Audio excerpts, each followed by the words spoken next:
Alright, so today we're gonna talk about the complete concept of task management, one of the components inside human factors. This means we're gonna be talking about the core concept about task management and what it is about, as well as an example of how to apply it in our everyday life, and once we have understood this concept fairly well, how to apply it into our flight. After that, we will be discussing the resources and tools that we have at our disposal inside and outside the airplane to manage our task effectively. And to wrap it all up, we're gonna talk about what a checklist is for us pilots, how checklists can also help you to do a productive task management, and which are the 3 types of checklists that will allow you to actually do that. Hi, my name is Jorge Muñoz. I'm a senior instructor pilot working in El Salvador, and as always you will find the timestamps linked in the description of this video and also in a pinned comment down below, just in case you want to check out something in particular. Alright, so let's begin. Task management. This is the third big concept inside this human factors deal. Now, when we talk about task management, in a nutshell, that means that in theory, you should never be saturated by your work. You should never have a work overload, nor big chunks of your flight where you have nothing to do but to talk with the clouds. Alright, that sounds all well and easy, but to be able to actually do that, we need a lot of planning, controlling, prioritizing certain things inside the airplane, and also a lot of practice doing those other things. In order to fully understand task management, first we need to accept that when we are flying an airplane, there are always going to be different situations that demands different levels of our attention and dedication. The things we have to do on an airplane while flying are not evenly distributed at all. There can be moments where you are sweating your pants off and others where you are almost falling asleep. Generally, moments like takeoff and landing or situation near those moments are the ones where pilots that failed on task management during the flight feel the great work overload upon them. And it is in moments like the en route portion of your flight, the mid portion of your flight, where you can sometimes feel like you are doing nothing but existing and the flight may be becoming a little bit boring. But I assure you that if you feel that you are getting a work overload, an intense amount of work that seems way more of what you can handle, it is probably because during your en route portion or at some times during any portion of your flight, you were feeling bored, thinking that everything was just way too quiet and easy for you. And guess what? You were right. But by that point where you have the work overload, all you can do is to try to get everything done in time. Okay, so now what I'm going to do is that I'm going to put this task management concept in practice into the real world to make sure that absolutely everyone comprehends it. Let's say that we know that we will have 3 exams by the end of the next week, all 3 on the same day, Friday let's say. Today is Monday of the week before. That means that counting today, we have 11 days to study and prepare myself for Friday. I see 2 possible general outcomes for this. On the first one, I wait until the very last 2 or 3 days, or heck, even 1 day before, and try to learn and memorize and really cram as much as humanly possible I can. Probably I will have to choose what to study from this mess, because there is just not enough time to learn it all. I will have to make a lot of sacrifices in order to have a chance of passing the exams. And I will possibly need a little bit of luck also. I will probably be stressed out the whole time. I'll be uncomfortable, not doing things as good and clean as they can be, just rushing through everything to meet the deadline. Yes, I had like 8 pretty chill days where I had absolutely nothing to do, but that came with a pretty high price for me.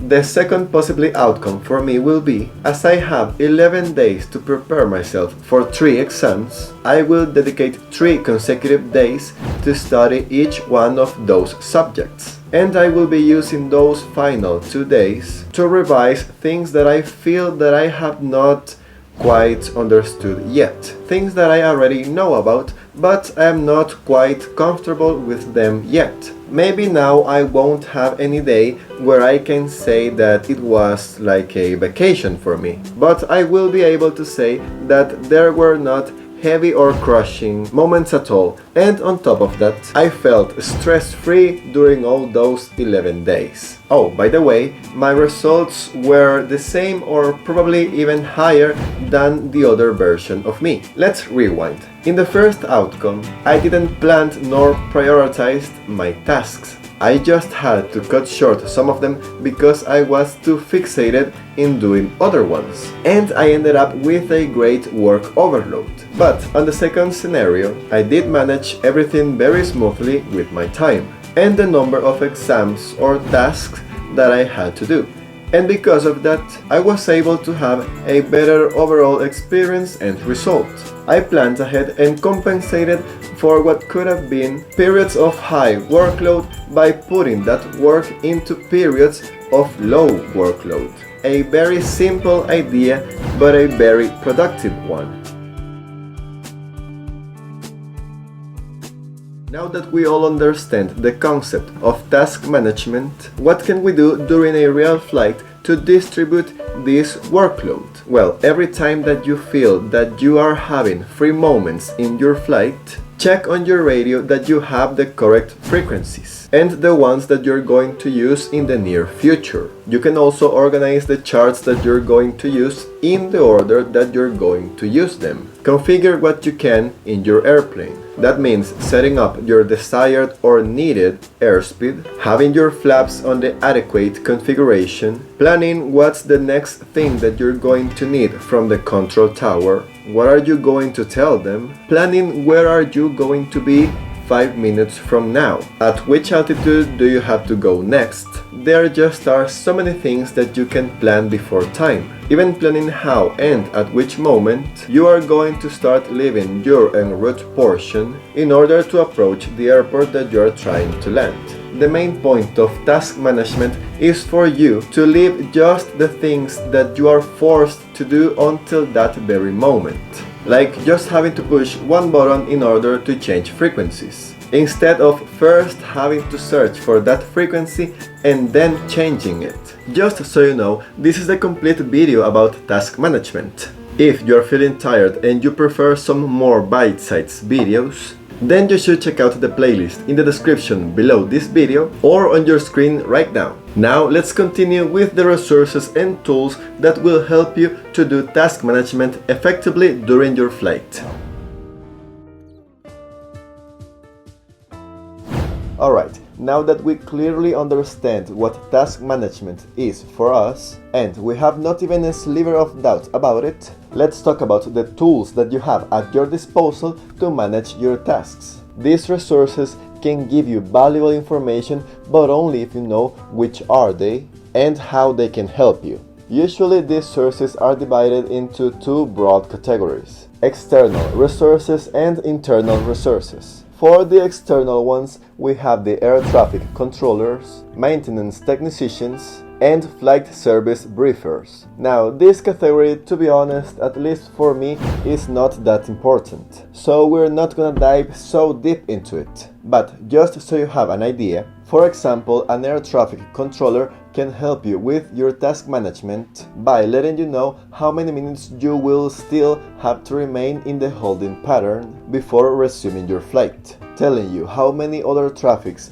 are queued to landing before you, which one is the active runway for your landing, and so on. The second category, internal resources. That one is the one that I care the most about, because it's all about you, what you can and can't do inside the cabin to make life easier for yourself. And what do we have in this category? Well, we have 7 items to go through: your own knowledge and skills, your instructor and other pilots, passengers, aircraft equipment, aeronautical charts, Pilots Operating Handbook, and the checklists.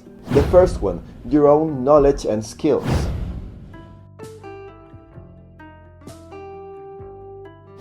They are the primary reason that determines how well you can manage your flight. It's a very simple concept. You need to know what things you can prioritize, what not, and how to do it. How well do you know your ins and outs of your own airplane? How well can you manage the equipment of it? How fast and efficient can you be inside your cabin? What do you do in each phase of your flight? Understanding what are the things that you have to do until the very last moment when it's time to actually do them. Which are the right times to call the ATC depending on what they have told you, and your workload inside the cabin. That and so many other things that I can mention just to give you an example. You get the idea. Everything that is already within your head that you can apply naturally to make your life easier during the flight.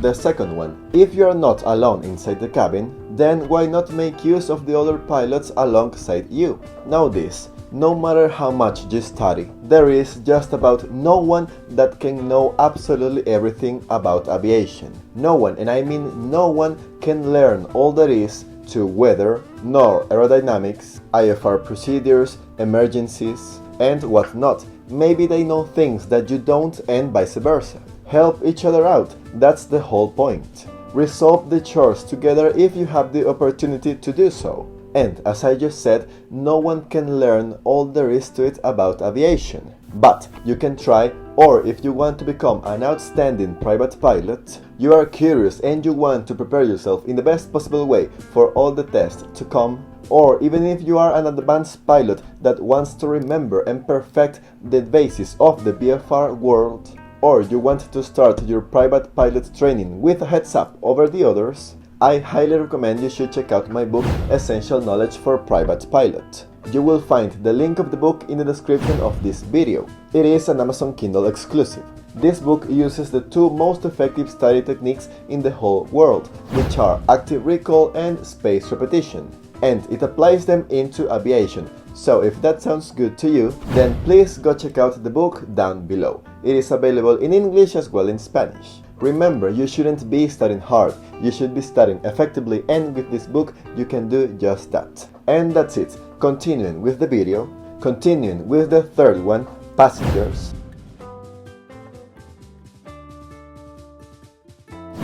Usually under normal procedures you won't need too much help from them. But if there is an emergency, or for some reason are out of the normal, you really need the help from them, of course they can help. Maybe you forgot your iPad or your next chart in the baggage. Tell them to reach that for you, since they are the ones closer to it. Or maybe you are under a particular high workload moment and you don't have time to search for a particular chart. Pass them the charts and tell them which one is the one that you are looking for. I'll give you one more scenario. One of the worst things I can think of as of right now, where you can make use of your lovely passengers. You are flying IFR and you suspect that there is ice in the carburetor. So you start doing the respective procedures to solve that. Suddenly, while you are at it, suddenly you also have an alternator failure, so the pilot next to you starts helping you with that. But as he is also navigating, you ask your lovely passengers to help you reach the pilot's operating handbook, which is in the baggage, and you ask him to search for the emergencies section. And inside that section, you tell them to search for the respective procedure you are performing. And there you have a beautiful way where everyone is helping with task management at the same time. Everyone is doing something useful for the flight. Going on with the next one.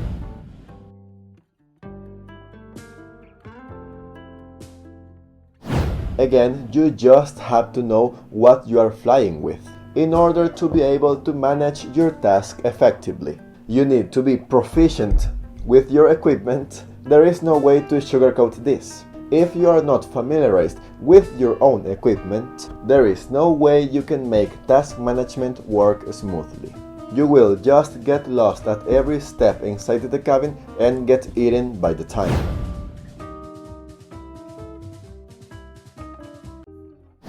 Aeronautical charts. I'll keep it short. Keep your charts in order, in the specific order that you expect to use them.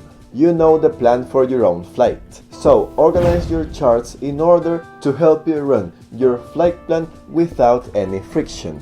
The next one we have is the POH.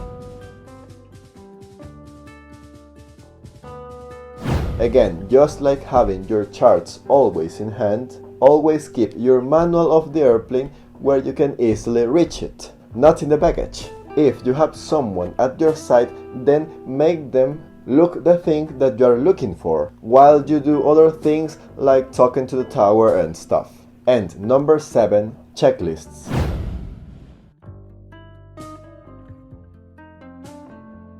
Yeah, they serve pretty much the same purpose than your POH. Usually the most important and easy to complete checklist will be somewhere in the instrument panel in front of you, like for example the takeoff and landing checklists.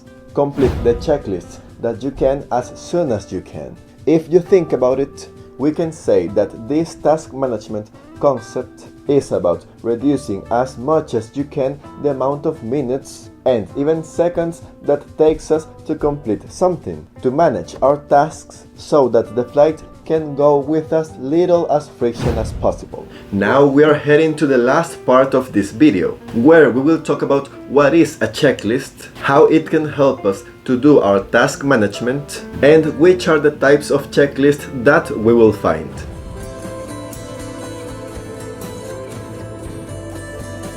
So first, what is a checklist for aviation?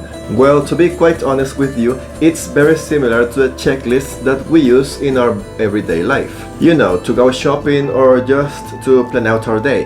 But it is much more well planned out, with a very specific order of steps, with a very specific goal in mind, and making sure that everything follows a specific logical order step by step. So, what I mean with this is that when we are at a grocery store, it doesn't really matter if we buy this or that first or later. The only thing that matters to us is to actually complete the checklist. But when it comes down to checklists for an airplane, everything has to follow a specific logical order. The checklists are made as a numbered list so that we can complete them in the correct order, like the order of the numbers. And as you already know, or as you will discover soon enough, checklists are all over the aviation's world. We have checklists for everything, and they are everywhere for a good reason, to help us with task management. Just as with the shopping checklist, we cannot and shouldn't trust that our dumb brains will remember everything that we need to buy or to do. Well, so we need a checklist for before even starting the engine, to start the engine, to make a run-up of the engine, a before and after takeoff checklist, before and after landing checklist, and so on. There are so many more. Try to say something about any phase of the flight. We probably have a checklist for that. Alright, so long story short, checklists help us to avoid distractions while completing certain procedures, like getting ready for takeoff. A distraction will make us forget something that we have to do even though we know how to do it. And therefore, because our brains are dumb, we follow checklists.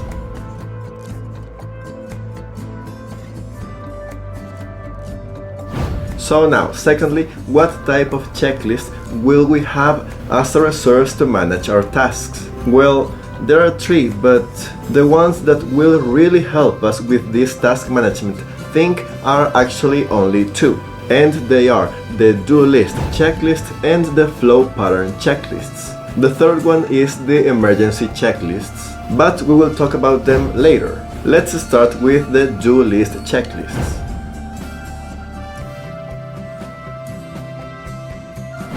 The idea for this one is pretty easy. You have your checklist right here in your hand with, let's say, 10 steps that you have to complete. So you actually read each step and immediately perform the action. Then you read the next step and also complete the action, and so on. We use this type of checklist when we have plenty of time. I mean, literally, time is not a factor here. Time is not a problem, but actually completing the steps in the right order is a problem. Completing the checklist with the order that it demands is crucial, critical even. So I'll give you an example. When you are about to start an engine, again, just as an example, this is no specific order to start any engine. First, we have keys ready. So we take the keys and put them in. Now that step is completed. Now, master switch on. We flip the switch and it is also completed. Next step, electrical fuel pump on. Flip the switch, okay. Propeller area, clear. Over here at this part, we usually shout the word clear and look outside so we can verify that there is actually no one near us, nor near the engine. Magnetos, both, check, and only then we can start the engine. And there you have it, a pretty short but solid example of a do list. You do and you perform. Here you practically let the checklist do all the task management for you. You just follow it, you are just along the ride, with no room for distractions.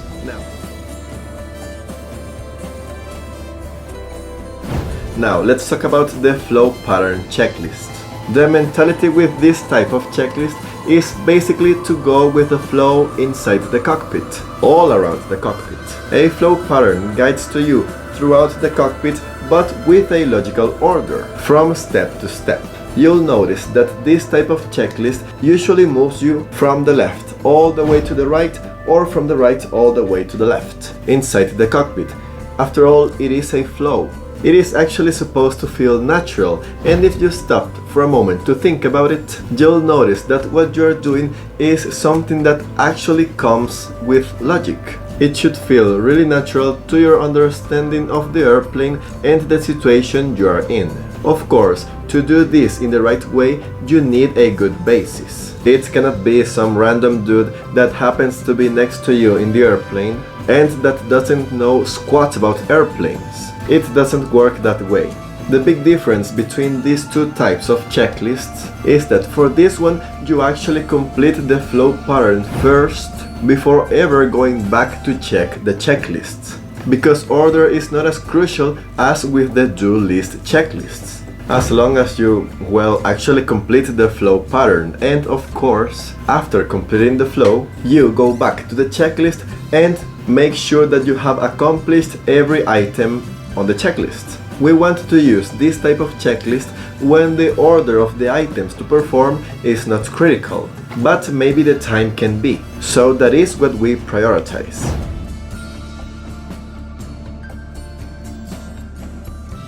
Now, about the emergency checklists, we will only use these ones for situations like the one the name itself suggests, emergencies. So, why are these ones different and unique from the other two?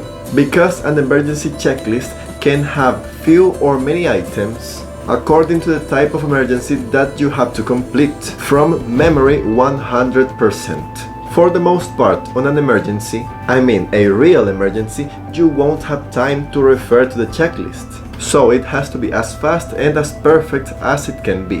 And, well, you will assume that there is no room for failures nor second chances. Only if you have already completed all the items there is, only after you have completed all the steps in the right order, and if time permits, this is very important, only then you can go back to refer to the checklist. So, for example, an engine failure. You should already know how to react and what to do, so you can just do it immediately. First, let's maintain speed above stall and define a terrain to land the airplane if there is no airport nearby. Then we check if we have oil pressure, cause if we don't, there is no point at all on trying to restart the engine. But as for this example, we do have oil pressure. We turn electrical fuel pump on, we switch tanks, we make sure that the fuel mixture is full rich and the carburetor heat is on. We check all the engine parameters and we make sure that the primer is secured. Now, if that didn't work and our engine is still with no power, we can also try different configurations between our magnetos, from left to right to both, and different settings between our throttle and our mixture to see if we can find a setting that gets the engine back alive. If none of that worked, then I'm sorry, boys and girls, but we are going to prepare the airplane for a power of landing, which is a totally different emergency checklist. So let's say, just for the sake of it, that we have already finished our power of landing, we have our terrain to land the airplane, and we are sure that we have enough altitude that we are going to make it to that terrain no matter what. Only then we should be referring to our emergency checklist, when there is not much more for us to do, to see if there is actually something more that we could still do. So that does it about this whole theme about task management. If you found this video interesting, then you should go check out this short playlist over here. It's all about risk management. Or maybe this video over here if you want to know how to study effectively. Thank you very much for watching, and I hope to see you in another video. Bye bye.